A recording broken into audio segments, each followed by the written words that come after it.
Video করতেছে, viral করবো দাদা, ভাইরাল। আপনি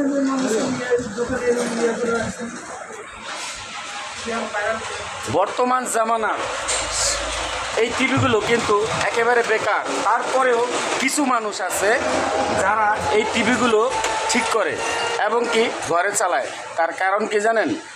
তার কারণ হচ্ছে যে লেটেস্ট মডেলের এই যে চায়না যে টিভিগুলো, এগুলো নষ্ট হলেই লাগে 2000, 2500, 3000। আর এই যে বাংলা সেই টিভিগুলো, এগুলো এখনও ঠিক করতে লাগে 400-500 টাকা।